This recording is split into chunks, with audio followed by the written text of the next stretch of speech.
Okay guys, we're landing here in Seattle off the ferry, but I wanted to do one more video and talk to you guys about developing an upline relationship with your upline and why I build an upline relationship with my upline. So one of the cool parts about building the business and building a network marketing business is that you can actually tap into the experience of your upline.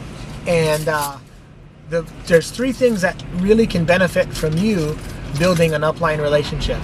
One of the things that you can do is you can use your upline relationship and leverage that relationship to help lock in your organization, because you don't want your downline to think you know everything. It's very, very hard to edify yourself to your downline. And when you talk about yourself all the time, and that's why I don't do these videos for my benefit, because I want to stroke my ego. I want to do it for your benefit. But I also want you to know that I am also a transparent funnel to my upline, and you can always tap into your upline. So I use the analogy of a little boat when you're pulling in and you're going to try and dock your boat into a boat slip.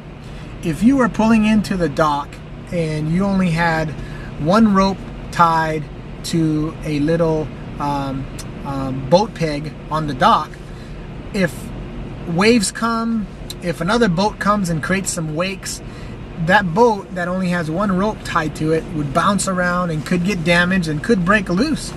And that is just like a downline who's just tied to you and you haven't really plugged in your upline. What can happen is, if they don't like you, they could quit. So I tell people, what you need to do is you need to actually tie more people to that one person you're signing up. So tie them to your upline. For me, it's Pete Pena, Doug Fitzgerald, and Kevin and Milan Jensen, and also Noel Casimiro.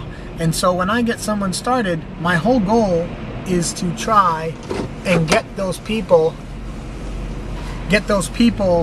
to get to know Noel Casimiro.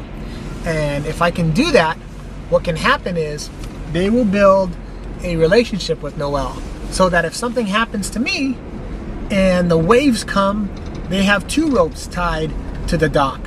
And if I can get them to connect to Pete Pena, then I have three ropes connected to the dock. And if I can get them connected to Doug Fitzgerald, then they have four ropes connected to the dock. So that is a big deal in building an upline relationship, okay? So that's kind of the thought process that I can. You also can leverage their expertise and their knowledge about the business, and because they know a lot more about the business than I do, and they can edify you as an upline to your downline. So you can actually get some real benefit when you have a new person that is close to you, because familiarity breeds content, right? And so people can, no matter what, we're all human. And so when you can hear from an upline that says, hey, Patrick really has stuff going on that you need to listen and tie into, most people tend to agree and go, okay, I'll listen to Patrick. But you have proof sources, right?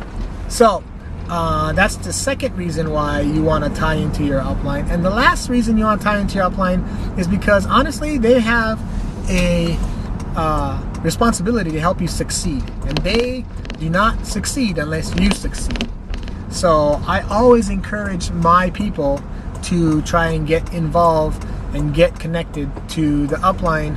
And you know what? They have 5,000-6,000 people in their organization, and the way that they're going to know you is if you raise your hand above the crowd by contacting them, you know, through email, if you can get their cell phone number, and texting them. But find a way. If you're a go-getter, you will find a way to get connected to your upline. Okay? So I hope that helps. That was one of the biggest things that my training in any network marketing business that they taught me. To build an upline relationship was number one. Alrighty? Hope that helps. You guys have a great day. Bye-bye.